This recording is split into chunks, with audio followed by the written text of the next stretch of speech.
Good morning. Welcome in. It's wonderful to see all your faces here at our second Equity Symposium. We're so happy to be here and to see you. Thank you. My name is Cholee Gladney, and I'm the Dean for Inclusive Excellence and Student Success. I use she, her pronouns. And I would like to start off this morning by doing a land acknowledgement. Evergreen occupies stolen native land and is located on the ceded territories of the Medicine Creek Treaty Tribes, which include the Squaxin Island Tribe, the Nisqually Indian Tribe, and the Puyallup Tribe of Indians. The Olympia area was historically a center for trade and exchange among many Salish Sea tribes, including the Chehalis, the Skokomish, and others. With this awareness, we honor the ancestors and pay respect to the elders past and present of the Medicine Creek Treaty Tribes and to all Native peoples of this land, past and present. So what we want to do is, land acknowledgements ask us to remember, think, and acknowledge, but on a day when we're looking to hope that attendees will think through how they can achieve our theme of turning dialogue into collective action, we wanted to share some ways to support our own Indigenous Arts Campus and Indigenous communities in your area. I think firstly, it's just really important to realize how we're in this age of information. Many of us may have come up in an age where we didn't learn a lot about Indigenous history, and that we have at our fingertips a lot of resources for us to take initiative to learn more about Indigenous history, which is really a collective history that we share.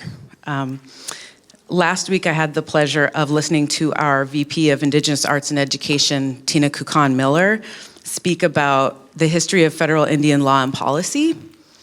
And it really dawned on me what a great opportunity that was to hear from someone who has a lot of expertise in that area, and has really inspired me to do more of my own research and my own learning around our collective history, specifically centering the history of Native people. So we wanted to give you a couple of other ideas of ways that you can take action. One is just to announce that the 23rd Annual Longhouse Holiday Native Art Fair will be held on December 13th and 14th from 11 to 6 here on campus at the Longhouse. And think about doing some research and finding out what other local Native arts fairs there are going on in the area, because that's a way that you can support Native folks in their arts. I think one of the quotes that Tina said was that artists are the first historians, and we can think about supporting artists as a way to support folks. Okay. And then the third Thursday of every month at 6 p.m. there's a drum circle here at the Longhouse, and everyone is welcome to bring food and join in community. Lastly, just know that the Longhouse merchandise will be available at the Longhouse during lunch today. And if you want to take a look at the list of items beforehand, you can check at our registration table. So thank you very much for being here. I'll hand it over to Hannah Simonetti, our First Peoples Director.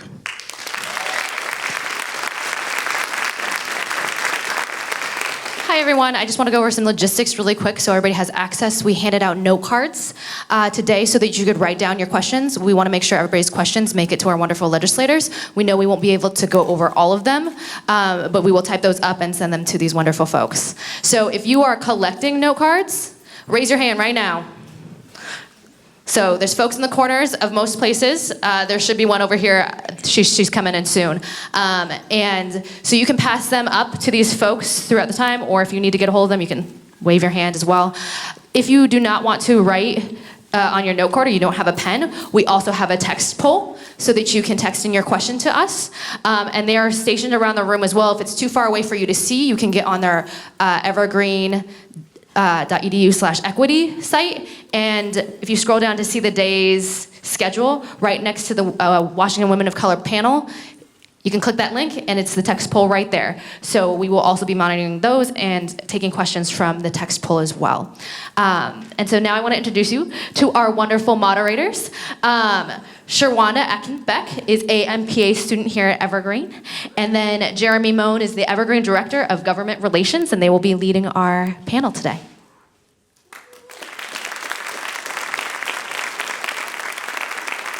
Thank you. And I would love to introduce our panel today, but first I just want to say thank you so much to the legislators who have come to our campus. It is a very busy time in the legislature as we gear up for the legislative session and assembly days next week. I know your time is very valuable, so thank you so much for being here today, and I'd love to just give a round of applause there.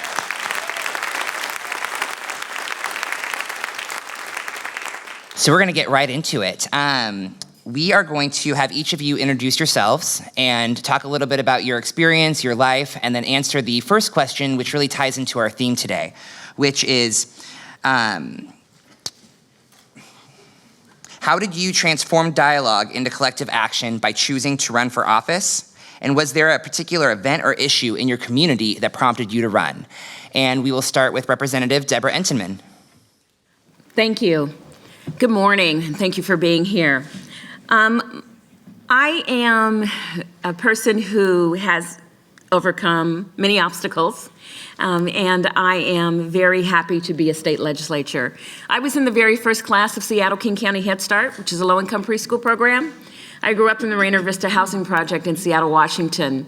My mother became an educator through Head Start, being a part of the Parent Council, and my life has been changed by the opportunity to have access to quality public school education. I did go to Seattle U for college, but I started out at Highline Community College. I was a non-traditional student going to college at 40. I know that this is a welcoming campus for non-traditional students, so I'm sure I am not alone. When I think about the question that you have asked me about why I chose to run for office, I live in Kent, on the East Hill of Kent. And Kent, of course, is two cities like many other cities. I do not live in the gated community on the East Hill, but I live near the gated community. I also represent Covington and parts of Auburn. We had a state legislator who, on the floor of the House, made a decision to vote against a program called Breakfast After the Bell. For those of you who don't know what that is, that if a school has more than 60% students who qualify, for free and reduced price lunch, that school, everybody gets free breakfast and everybody gets lunch. And the breakfast happens after school starts so that students don't have to come to school early to get breakfast. And this particular legislator said on the House floor that 1, it was a parent's responsibility to feed their kids. 2, children were obese and they waste a lot of food. And 3, if kids are really hungry, teachers can take food from the trash and feed the hungry kids. And I knew at that time that that legislator didn't represent me. And I knew at that time that I had to run for office.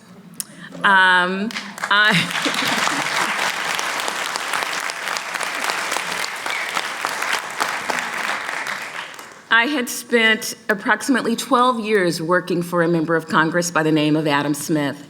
I had learned many things working in his office, and the last 3 years on staff there, I was his district director. Part of the work that I do because I believe that with my educational opportunities, the fact that I am a 37-year committed relationship, I'm gonna be okay. But there are others who may not. And it is for that reason that I decided to run. It is for that reason that I will run again. And it was for that reason that I am working in the legislature to make the lives of others better.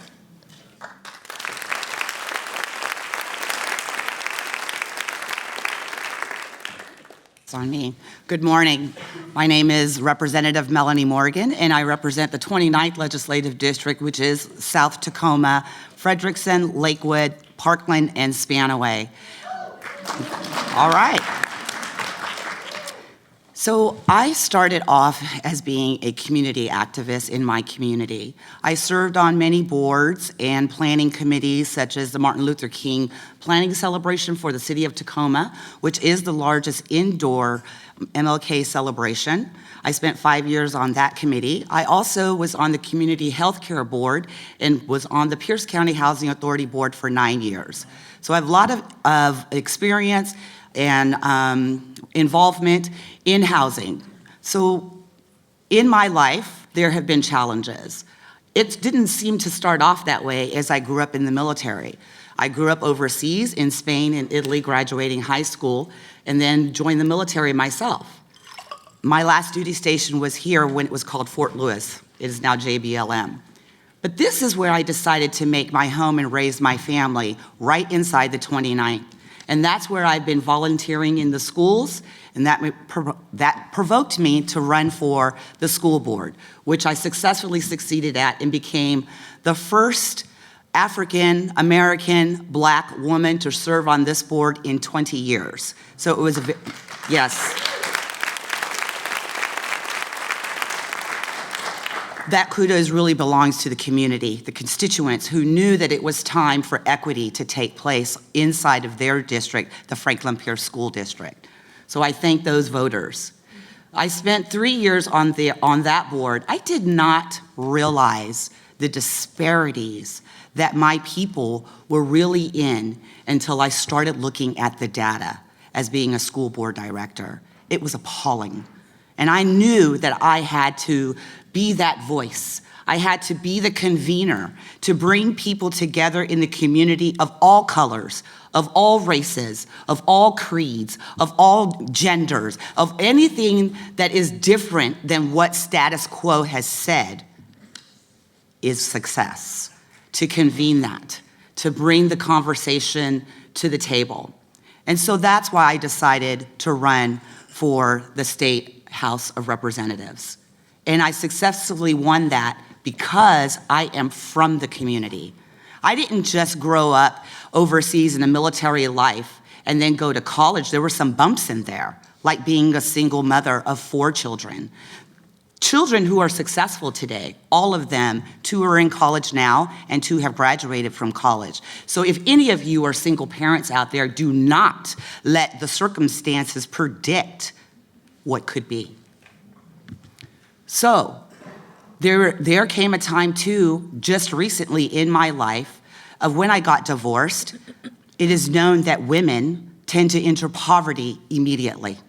And that is exactly what happened to me and my children. And we spent a decade on Section 8 vouchers and food stamps. But we were proud people. We love our community. We stayed in our community. Even when my community would not accept my Section 8 voucher that I was raising my family in, that I lived in for 27 years, to the point that I became homeless. Let that sink in. How does a person who's doing well by any standards of the American dream, I have a college degree from St. Martin's up the street, I'm sorry. And I volunteer in my community, I give my free time, and I'm a responsible parent of raising my children. How do I become homeless? But I was. And so I knew even more so that I really had to step in, I had to lean in and win this race. And I did, by 22%.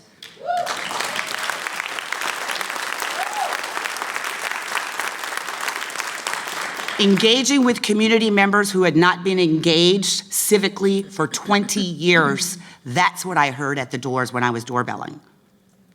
But I did not let the homeless situation stand in the way, because I knew that the answer was actually for me to get into the legislature to start changing things, which happened. There were bills that were passed last session that I was a part of, as like eviction reform.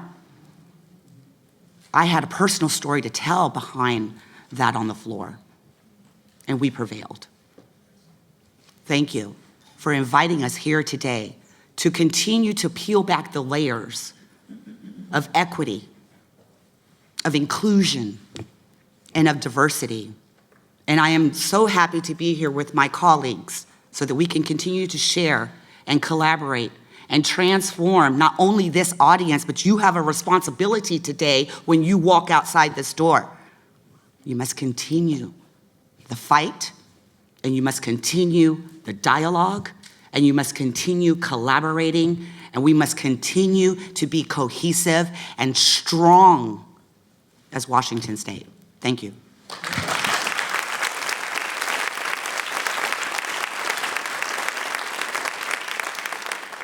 Good morning, everyone. My name is Mohn. I am the senator from the 47th District, which includes Kent, Covington, and Auburn, and my seatmate, Deborah Entenman, Representative Entenman, as just spoke as well.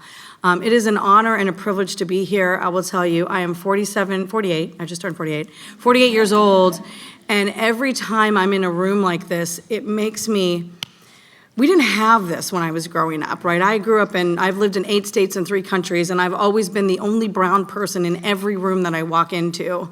And I do that with pride, but it took me a long time to get that pride, right? When my family came here, so my family came here from India when I was 8 months old with $6. And back then, the conventional wisdom was assimilate, assimilate, assimilate, assimilate. And I tried everything to shed my parents and my parents' accent, and the fact that I went to school smelling like curry, which was, in rural Pennsylvania, was just so exotic, and the artifacts that they had around their house that were so Indian. And so for me to be in a room like this, where equity and diversity is being celebrated and cultivated, is absolutely incredible. And my story starts in the shower. I don't know about you, but I do my best thinking in the shower. And one day I was visiting my brother, and I got out of the shower and I just said to him, I said, I'm gonna be a senator.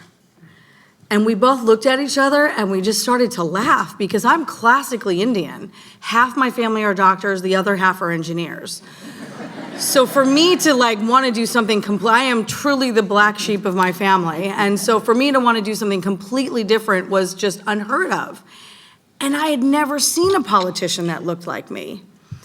And so I had just moved up to the Puget Sound area, and I was walking my dog, who actually has more energy than me, and he likes to just go. And one day I was walking in the neighborhood, and I literally saw a sign, and it said, Pramila J. Paul for State Senate. And I will never forget that moment. I stopped in my tracks, and my dog is pulling because he just wants to go. And I am standing in front of that sign, and I'll tell you what, it was that life-changing moment for me. And I cry every time I tell this story. I started to bawl my eyes out. Because even though I'd never met Pramila Jayapal, I knew she was Indian by her name. And I knew she was a woman by her name. And I, for the first time in my entire life, thought that my crazy dream was possible. And so, the question is, why did you decide to run? And for me, representation matters.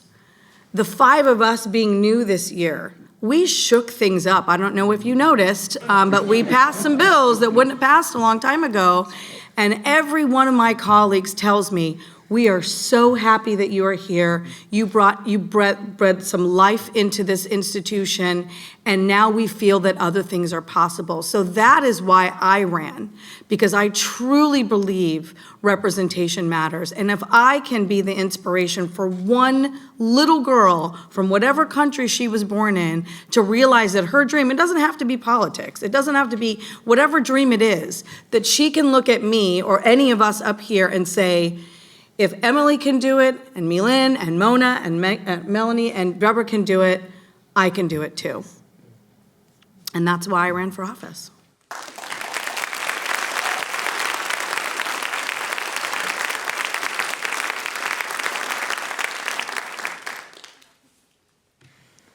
Really awesome. Well, first, thank you for having me here. The stories and the conversations very much resonate among all of us. We do have some of those common threads. For me, for years, I've been referred to myself as the accidental politician.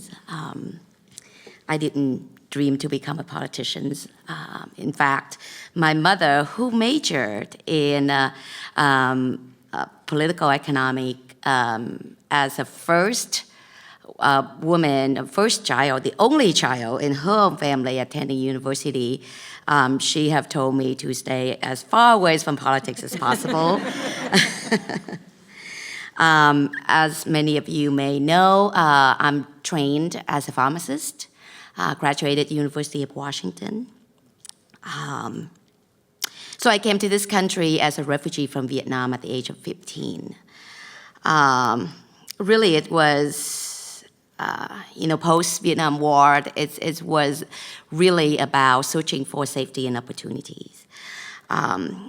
I understood at that very early age that the system that dictated my everyday life wasn't set up to benefit people like me. So really the only way to survive is to somehow beat that system. And at the time, really, I didn't have any choice but to let go of my own identity, as Senator Das has sort of referred to. I became very white. And I learned to be very white very successfully. I chose not to speak my language. I chose to stay away or having friends who identify themselves as Vietnamese. I chose my path to success in a different way. When my counselor during my junior year asked me, what do you want to become? I said, I wanted to become a doctor, and specifically because I wanted to be a doctor to take care of grandparents, as my grandparents who raised me in this small town in Vietnam where there was no medical clinic. And when my grandma was sick, she was whipped away somewhere and came back whole. So I didn't want any other kids losing their grandparents, and that was my dream. And my counselor told me, that's not possible for you. You need to choose something else. Well, at the time I spoke fluent French and Vietnamese, my mother tongue. My interpreter was my French teacher. If anything, that I retained as part of me is that sense of being absolutely stubborn. So I asked the counselor, what do I need to do to make that happen? So she wrote out a list. At the time, it wasn't 24 credit graduation, but at the time, a kid who in ESL program, which is English as a second language, once you get in that program, you probably stay in there until you get out of high school. There wasn't an exit plan. There wasn't it's depend on your teachers who say, I think they're ready. So I took that list to heart. I went and talked to my ESL teachers, and I said, what does it take for you to exit me? And she too gave me a list, and I went to work as a junior. Graduated high school on time, 3.95, I think. Inducted in the National Honor Society. Got admission to University of Washington with scholarship. I mean, I did everything that was expected of me. Created by the system that was expected of me. I decided to run. The first office I ran was to serve as school board director for Bellevue School District. That was what prompted me to run, to serve in that capacity, was in my volunteer work. I serve as the scholarship chair for Bellevue School District, PTSA. I decided that since we didn't have rubrics to really being able to ensure that the students who receive scholarships are fair, I set out to build a rubric for ourselves and was very proud of it. However, I did remember when I was that high school kid applying for scholarships, all my regrets letters was pretty generic. It didn't give me any ways to learn about my weaknesses that I could build from and to become better. So I chose to give myself the job of writing regret letters to the applicants. And through that, I met 2 students, through their essays, identify themselves as undocumented students, and that was 2013. If any of you study US history and pay attention to what's going on currently, 2013 was when DREAM Act died at the federal level. Those 2 students reminded me who I really am.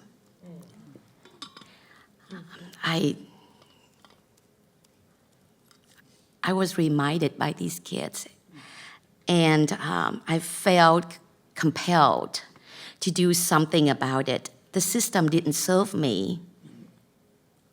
Why should I not work to make it better for the children generations?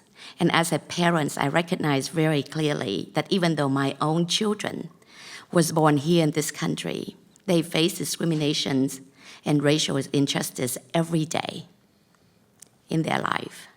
And if I don't choose to do anything, many will continue to live in the shadow the way I had, or have to let go of their own identity.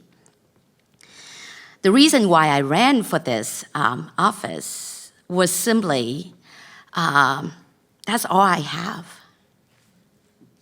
All I have is me. When I found me again, I realized that was a treasure, that's the stories, that's the only thing I have to give. That is, I am a refugee who willing to serve, a refugee who contribute back to the society, the refugee who care, the refugee who build, not destroyed, a refugee who give, not take. And if I don't put myself out there as who the refugees are, we allow the falsehood of the current narrative across our country to be truth.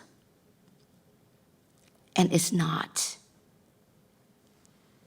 And that work continue to drive me through every single vote I put on the floor, through every conversations with my community. And as many of you know, ground zero of the oppositions of I-1000 is right in my district, in Bellevue. And while I serve as school board director, one of the work that I led at the time was to develop a racial equity policy for the school district in order to lift our students who were invisible to be visible.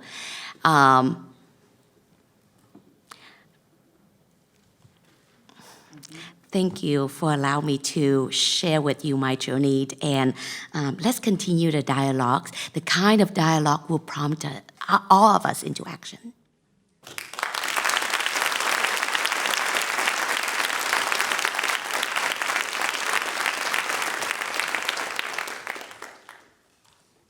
I am just blown away by the power of sitting here alongside my incredible colleagues and to be in this room with all of you.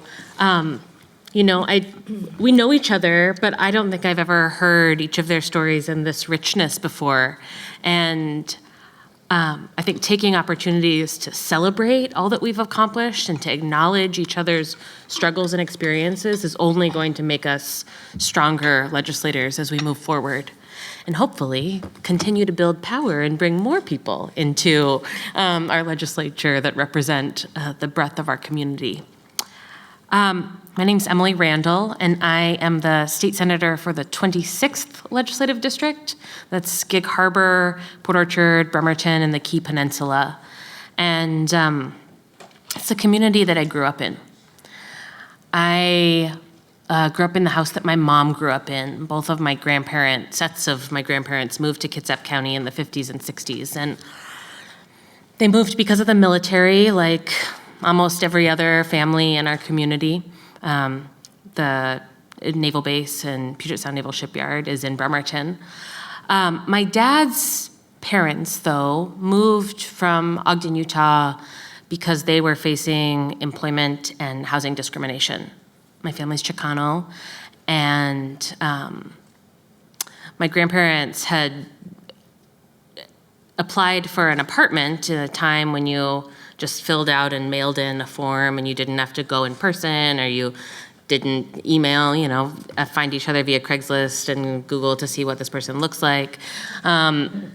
And their last name is Randall, and so it read pretty white.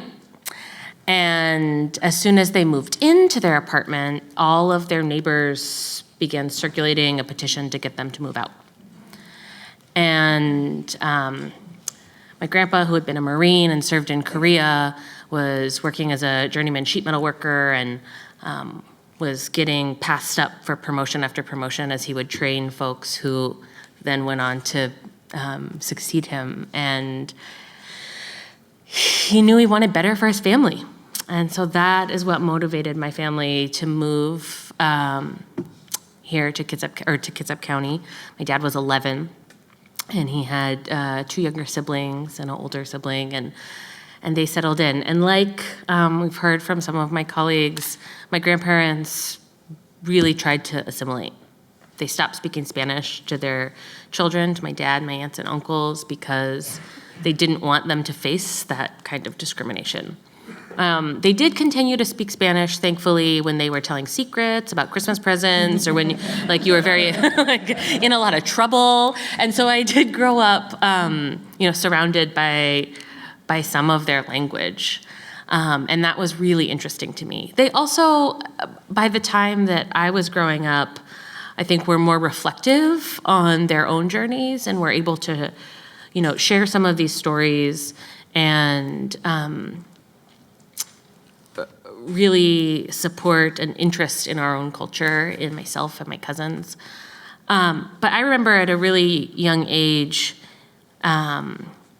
getting a glimpse at what that discrimination that they had faced was like. We still had family in Utah, and we'd go often for summers when I would have a cousin getting married. And I remember one time, I don't know, I was maybe 10, and I was holding my little cousin outside of the grocery store, and these nice white ladies walked by and whispered about teen parents. And it just really stuck in my heart and in my mind, and reminded me of why my family had made the choice to move. And then when I was around the same age, we got home from a camping trip, and my dad had poured like a half basketball court in the yard with cement, and on that basketball court there was spray painted a swastika and the words "Die Mex." And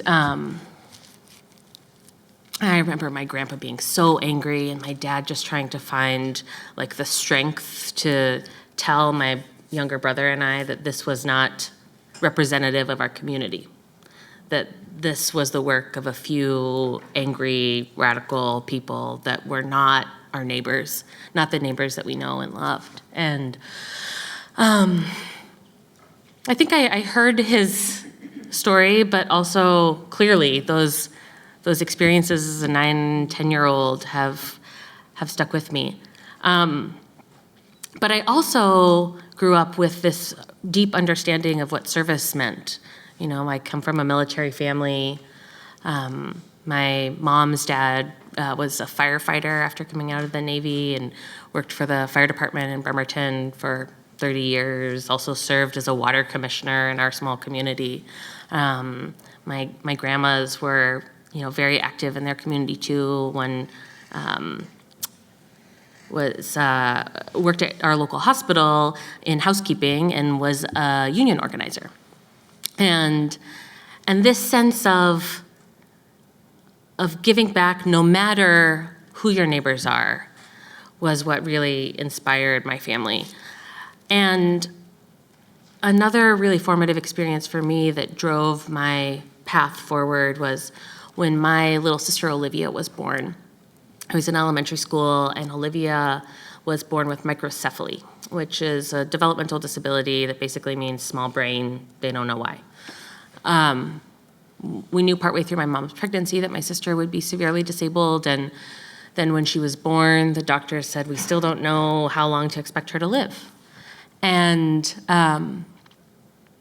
even though my dad had really good federal employee health insurance, we knew that his insurance was not going to cover everything that Olivia needed. But that year she was born, the legislature expanded Medicaid. and Olivia got covered. And so we didn't have to worry that we would have to leave our house in order to find the support that we needed to live a full life and to take care of Olivia. We didn't have to worry about how we would pay her medical bills for her expensive specialists and her multiple wheelchairs and her inflatable vests that kept her from getting pneumonia more than 5 times a year.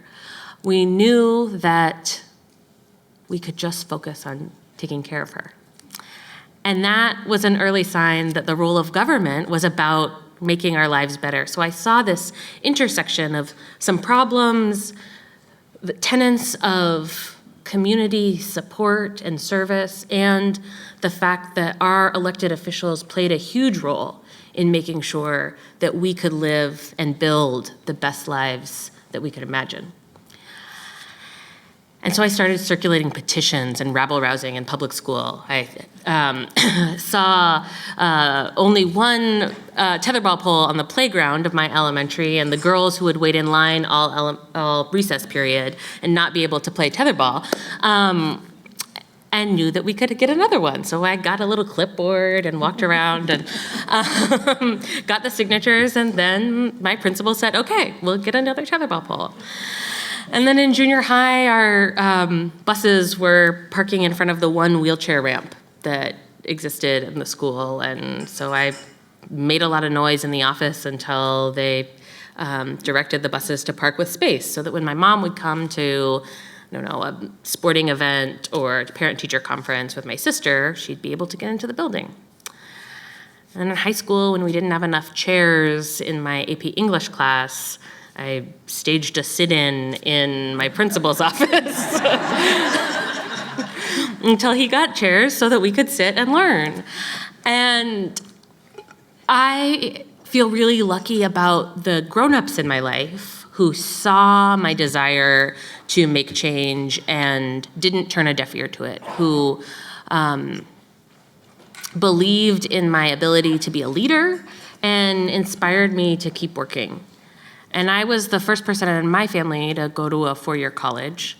And I went to Wellesley College in Massachusetts, which is a private women's college, because I had applied to Western and Wellesley, and I looked at my financial aid letters, and I could not make the decision to stay in Washington when it was going to be cheaper for me, with flight included, to move across the country.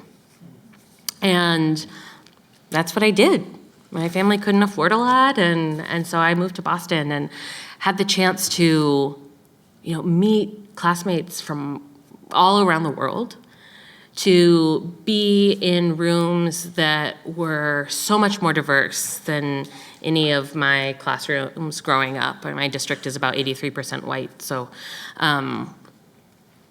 like so much of Washington, we don't see a lot of richness and color and diversity.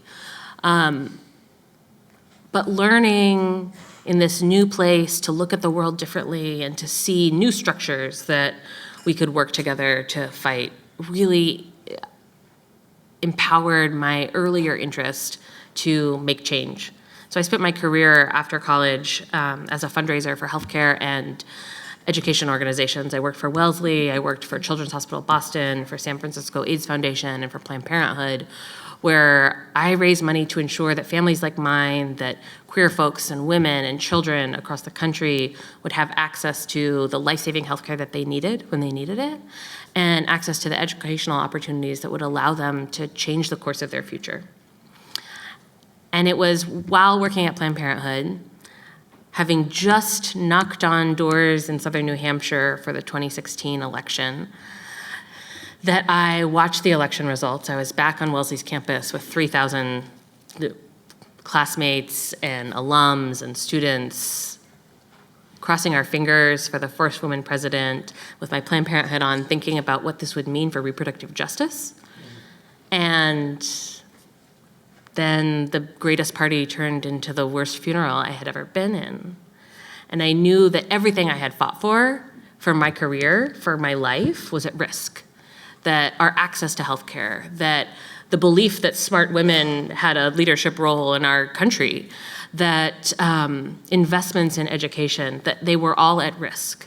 But I knew, because of my early childhood experience with Medicaid expansion here in Washington, and from the work that I had done with partners at Planned Parenthood, that state legislatures had the power to stem the tide, to not only resist the onslaughts on our communities, but to continue making progress.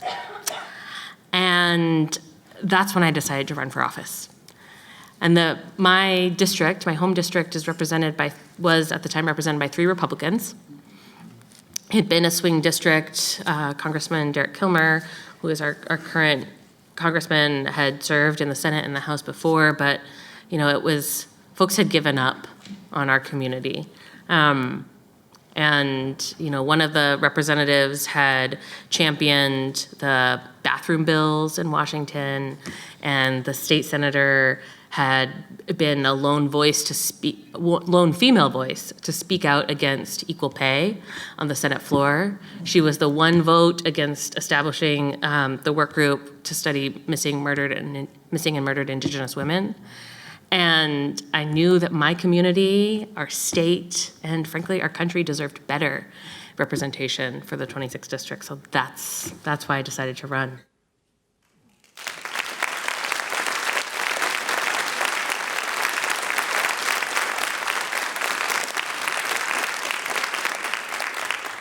Thank you. Thank you so much for those very powerful stories. Each of those stories, I think, is a gift to everyone in this room. Thank you so much.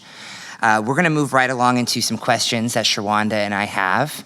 And just so you know, we do things seminar style here at Evergreen, so we won't go in any kind of order. Feel free to take the microphone whenever you want to jump in. And Sherwanda's going to ask the first question.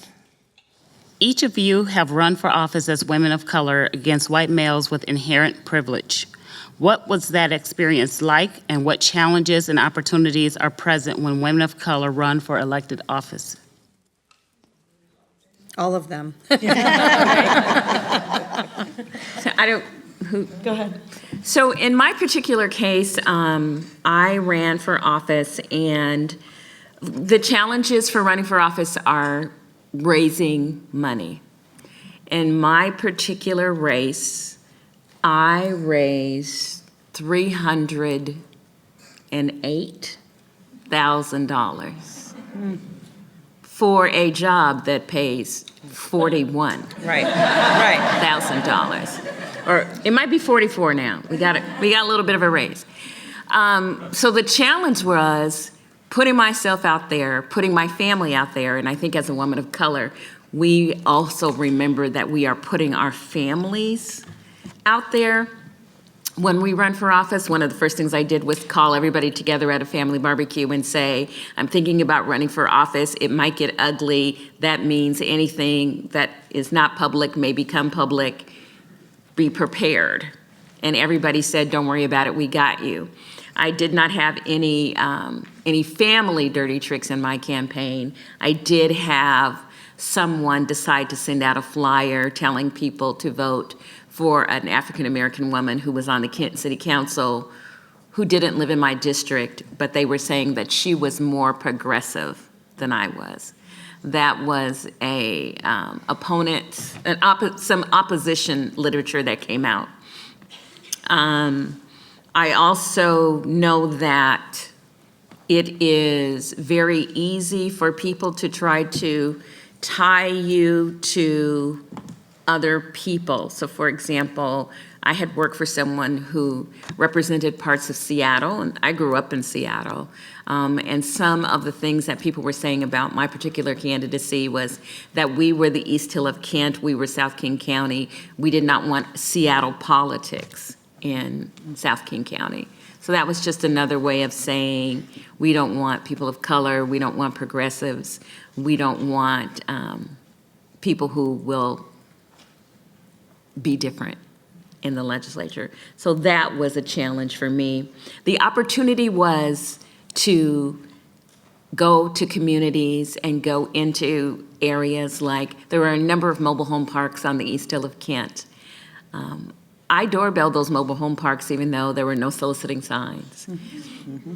I made people tell me that I couldn't be there in order to not knock on all of those doors.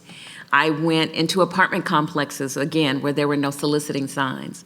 I went up those stairs and down those stairs and knocked on those doors. It was good exercise, lost a lot of weight, made all my 10,000 steps every time. But also, I had a number of people say, I don't know who represents me in the state legislature. I don't know what district I live in. I'm not registered to vote. Oh, I always took voter registration forms with me when I doorbelled. And this is the first time anybody has ever come to talk to me about voting and why it's important. One lady said to me, just because you walked all the way up my very long driveway, and her driveway was very long, I am going to vote for you.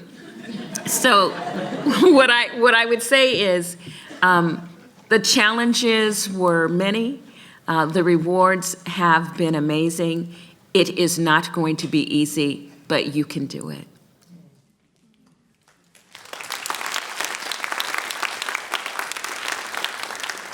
So I really just wanted to add to Representative Entenmann's is yes, I had my opponent was a white man. One of the keys specifically for me is that yes, as mentioned, I'm a refugee. I don't have roots here. I can't say or I can't claim that I'm the third generations and my grandparents has been. And so the conversations was really, the attack was really around, no, she's not part of this community. She doesn't belong to this community. Therefore, she couldn't possibly representing the 41st district. But what I really want to add to that piece is while we specifically calling out white men, in my primary, the other opponent was a white woman who's also a Democrat. Mm-hmm. And while we meet and we talk to each other and we have a common agreement that we are going to run a fair, clean race, while reaching out and getting endorsement, I repeatedly receive comment from other elected officials in the areas as, well, I worked with her before. She served on the city council. We all serve on city council. We are friends with each other. We know each other. We don't know you. Well, do you have 5 minutes to get to know me? No, we don't. So I'm calling that out as part of our truth telling so that we can really recognize and we can really reflect on what it meant as we call ourselves progressive liberal people, and how do we actually be willing to sit down and have a conversation so we could educate ourselves and reflect on ourselves regardless of how we ended up making a decision who we honor our vote to. But that story was the story that of my own campaign that I took away the hardest. Again, the system was never made to benefit or lift people like me.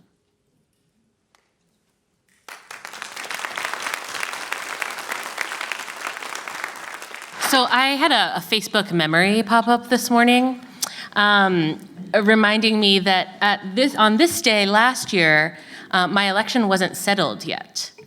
I was 88 votes up and still a couple weeks from ballot certification. My race went into a recount, manual recount. We chased ballots. Which for those of you who don't know means if your signature doesn't match the signature on file, if you put your envelope into the other person's envelope in your household when you return your ballot can get rejected, and then the auditor will send you a letter to ask you to fill it out and send it in, but who of us pays attention to letters from auditors that don't come in our, the mail or the voter's envelope? So it was a lot of work.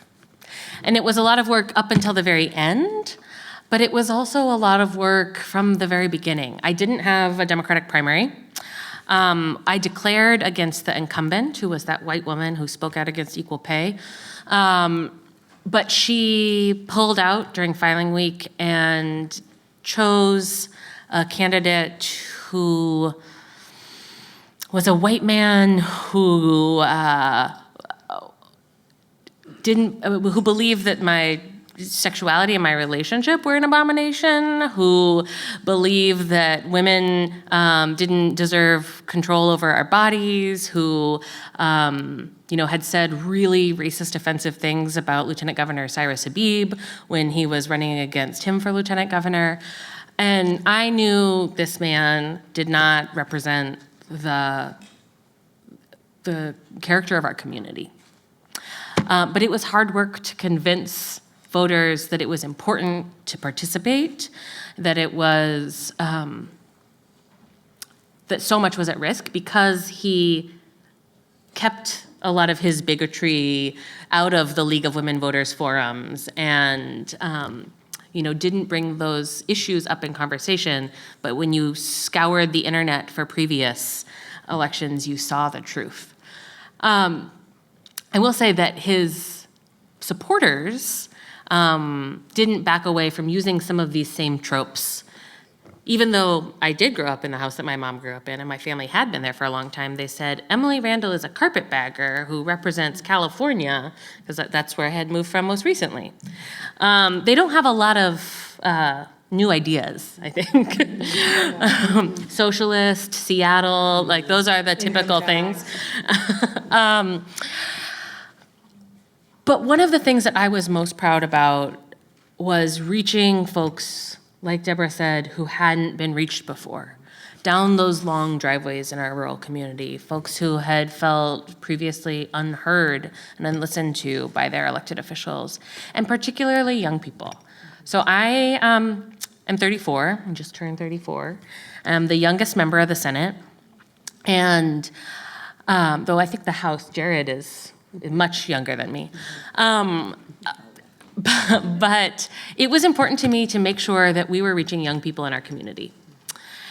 Knowing that youth voter turnout it can be very low, I made a concerted effort to target young people where they were. So I went to the March for Our Lives walkout.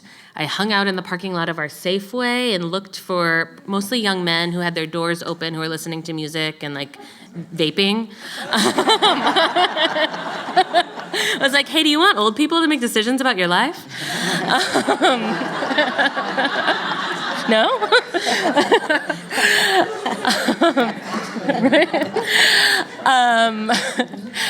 And we strategically placed our office on a rundown street in a part of Bremerton that had not started to see gentrification yet, where there was a Alcoholics Anonymous meeting next door, and where there was a lot of foot traffic because folks didn't have cars. And we had a lot of people just come in and say, oh, the Democrats have an office here? What, can you tell me about voting? I think I might be registered. And those connections with community were so validating. So, anytime during the primary when I saw one of the 14 opposition mailings that they sent against me, I would remember that we were making huge progress with our community. And then when I've recently looked at the data, 2018 was a remarkable year for youth voter turnout. We saw a huge spike, looking like 34, 36% across the country participation, which is still, room to grow, but huge compared to previous years. In our district, in the 26th in Washington State, we had 45% youth voter turnout. And that for me was the way that we got past the bullshit, to engage with community members, to stay on track, and to build power in our communities.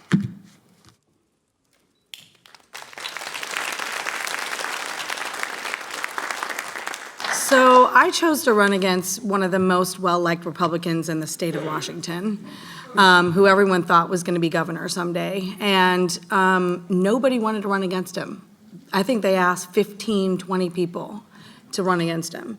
And I said yes. And I said yes because I'm an immigrant. right? Like, we have to take what's left, right? And we have to take the opportunities that no one else wants to take. And those are the types of things that I want to change. And for me, you know, I'll never forget, I mean, I hustled. My hashtag was immigrant hustle. And I knocked 8,000 plus doors by myself. My campaign knocked 35,000. I'm a fundraiser, so calling strangers and asking them for money was like a piece of cake for me. I think I raised like 650,000. And I'll tell you what, people came up to me all the time. God, you're just working so hard. But we know, as women and as a people of color and immigrants, we're used to working 3 times as hard for half as much. I mean, that's no big deal. And so for me, it was like, I was like, how do you think I got here? Like, do you think I just got here because I just fell off rolled out of bed and decided to do this? No, I've worked my ass off for 45 or 47 years at the time. And that's what you have to do. And I chose to take that opportunity that nobody else chose to take, to make sure that all voices are represented. In Deborah and I's district, in Kent alone, there's 148 languages spoken where we live.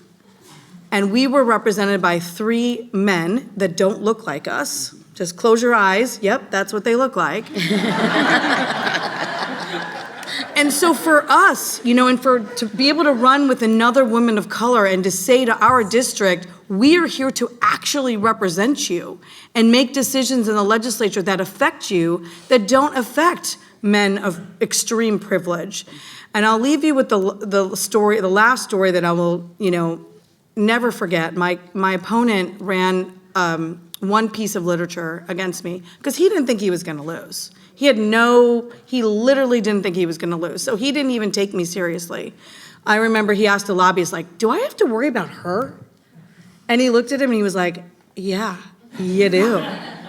And so he sent out one piece at the very end, and it was a picture of him and all of his, accomplishments. And in the spot where they usually put a really terrible picture of you that they found on Facebook or, going like that, he had a silhouette, a white silhouette, not even a person. Like, it was just a blank, like before you set up your Facebook profile or whatever, it's just that like blank. That's what they sent for me. And 2 of my consultants said to me that in the 30 years in political campaigns, they have never seen anyone do that. And so, we just flipped the narrative right on the head and said, oh, look at the senator who's trying to erase the opponent. And that was our narrative, was like, I'm not even worthy enough to put a horrible picture of me there. And we knew why he did it. I mean, here I was, this vibrant, vivacious, woman of color in a district that is majority brown, and therefore that would have maybe swung votes the other way. But to make me a non-person,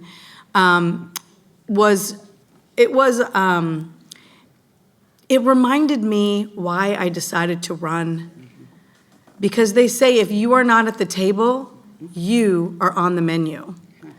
And for me, I got tired of being on the menu. And I wanted people in our community who have voices like all of ours here, and all of you all here, diverse voices, to make sure that they had a seat at the table.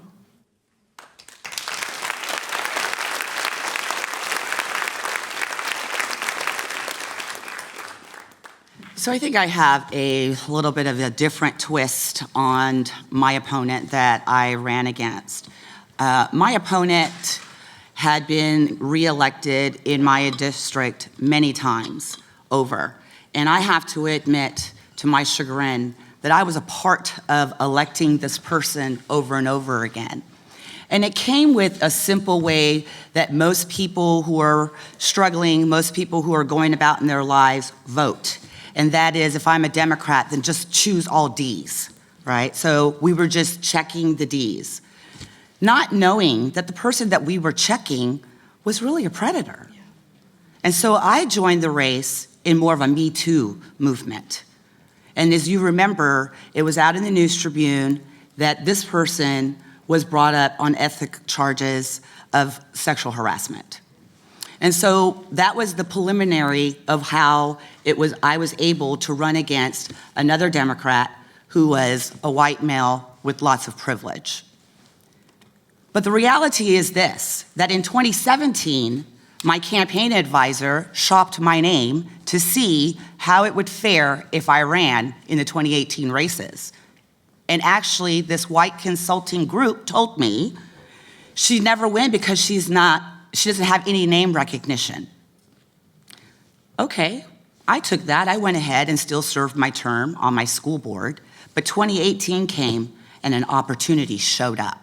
And that's mostly how we get here, is by an opportunity.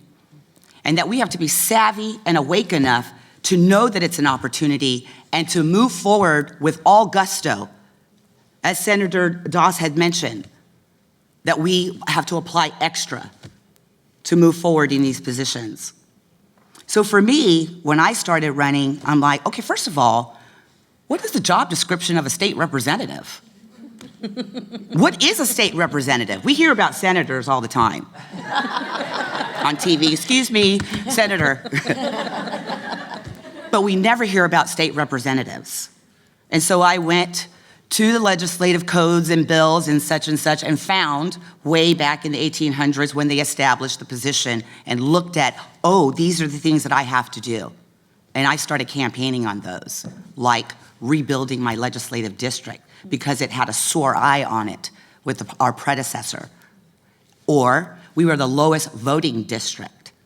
And so I set about with doorbelling to ensure that everybody knew that. That do you know what the state of Washington is saying about our district? That we don't participate. So I was out at the door saying, we got to show them that we're the mighty 29th and that we will participate and we will show up and vote. But then there's another thing. I'm a black woman of Jamaican descent coming to a door of white people. I have to use extra caution. For instance, I was just telling my 24-year-old son this last night. I had to use my literature with my picture on it, with my logo, Melanie Morgan for State Representative. I have to walk up this way and say, hey, I'm just here to talk to all the voters today. Then they relax. Now we can have a dialogue. That's the reality of people of color running in the status quo. But we did it. And that's what's important, is that we made the decision to do it, as all of us have said up here, that we set out to do that. But going back to no name means no money. So what was I up against? An incumbent. Most of the donators have bylaws that say they do not donate to anyone but the incumbent. So this is what I was told over and over again.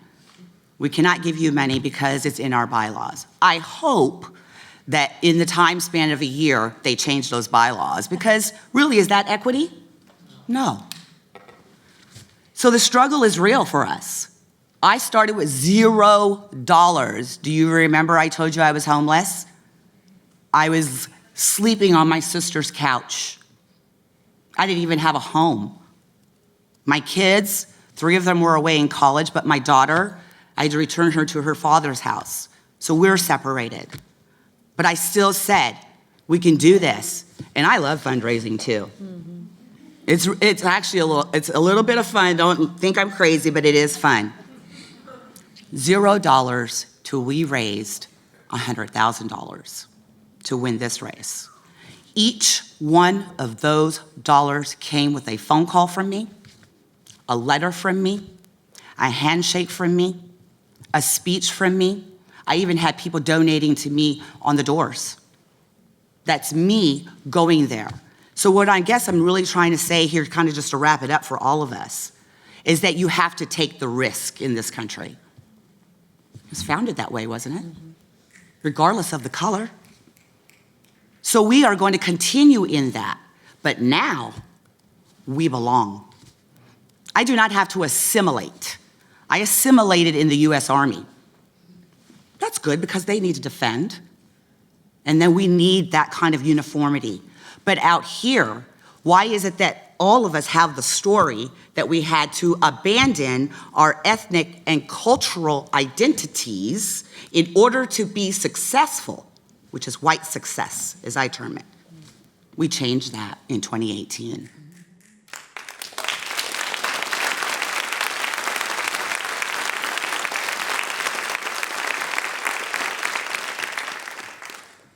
"2016 started it, when we didn't get the outcome that we wanted. And that's when we women of color said, enough is enough. I've had enough, I'm tired of struggling, and now I'm going to go get those votes, and I'm gonna win, and I'm gonna do right by the people. You know why I'm gonna do right by the people? Because I am the people. Food stamps, Section 8, financial aid, loans, college degree, struggling, single mom, I'm you.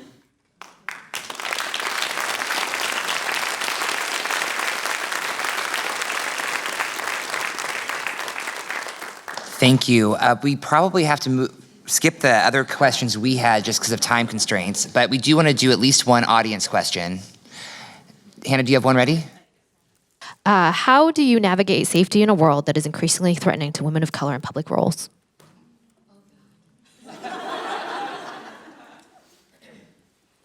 I can start. I can't speak to the Senate, but I can speak to the House floor. In fact, in the last sessions, there was, I don't know if you guys are aware, there was a period of time during sessions that we have to block public access to the House floor as part of observing the work of legislations in the House due to the concern of the safety for all of us. Although those are very much the code, really, the safety for many of the newly elected legislators of colors. And that was during the period of bills that goes to the committee I'm proudly serve as the vice chair, Civil Rights and Judiciary, gun safety bill, abortion bill, tenant landlord bills, a lot of bills that really gear specifically towards social justice went to civil rights and judiciaries, and there was a veil of threat that was significant enough that the state legislature make a decision to block public access to the House while the House convened for the vote on the floor. And so, and then not only that, after we would leave the House floor, the legislative building, to go back to our office for work, if any of us felt the need, in fact, securities would have someone who would accompany us. And so the safety is real, and for me specifically, like I share, the oppositions of I-1000 ground zero is in my district. In fact, I was recommended that as soon as the session ends and when I get back to my district, I need to make sure to alert local police department that for any case that my own safety or my family's safety is at risk, that they should be aware to know. So it's real, and. The funny thing was one of the conversations with a constituent, and I did share that, truly for people of colors who chose to run to serve as elected officials, we chose to increase our risk as far as safety and increase our risk as far as our longevity. And this wonderful white woman constituent say, well, how is that parallel to the narrative of terrorists? The narrative of, oh, you doing this for some sort of higher being and willing to sacrifice yourself. And I couldn't possibly tell you, for a moment, I didn't know how to respond to that questions. To compare us, who are willing to serve, willing to put a risk of ourselves to the narrative of terrorists. So let that sink in a little bit further. And I wanted to add on top of the safety is also about, remember that we are entering into an establishment that was not designed for people of color. That includes all the work that takes place there. So I'm proud to say that this time in the session, we had 5 Black African-American legislators. And so we were able to establish a Black Members Caucus, for which I am the chair, and Representative Intiman is the vice chair. This is the first time in the state of Washington that we've had such a caucus. Now, there was a member of color caucus, I think a couple of sessions before established, which I think we have 16 members now? I think it's 17. 17. And Representative Tai is the vice chair of that caucus. It's important that we are on campus as caucuses together, that we have our own free space to be able to be our culture and discuss our issues and come out together stronger to educate for inclusion and diversity and equity.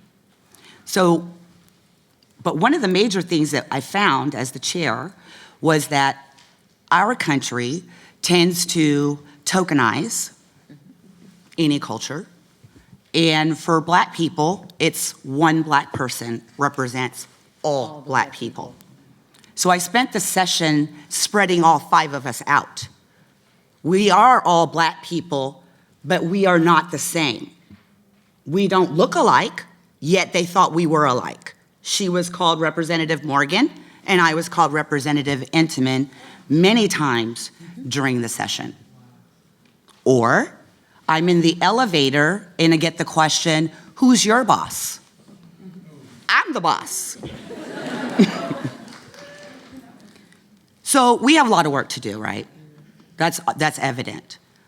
But there's something important. If we're not there, then how do we expect for them to change it? We can't give the responsibility and the accountability back to the very people who made us not belong in the first place, right? That means we gotta show up. When I pass bills that affect my community, for instance, they had never celebrated Black History Month on the floor. So I pushed for that. And we celebrated it for the first time last year. But my people weren't in the gallery. We gotta be in the gallery. We gotta celebrate together. These are milestones for us. This year, I have lots more bills coming through, like Juneteenth needs to be a state holiday.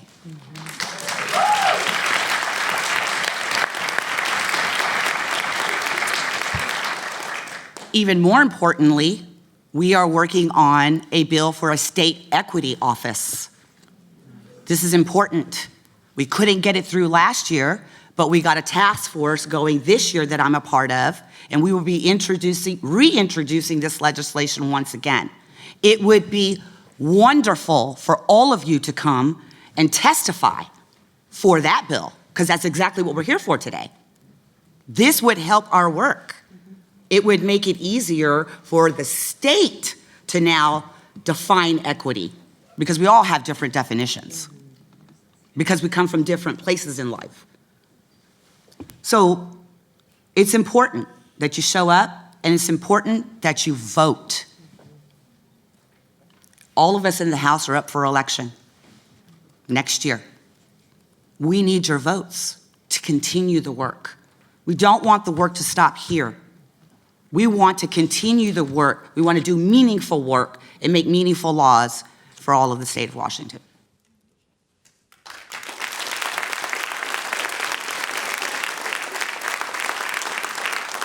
We want to thank you all for coming and sharing your intimate stories. We greatly appreciate it. And we will email you the rest of the audience questions. And we have gifts for you.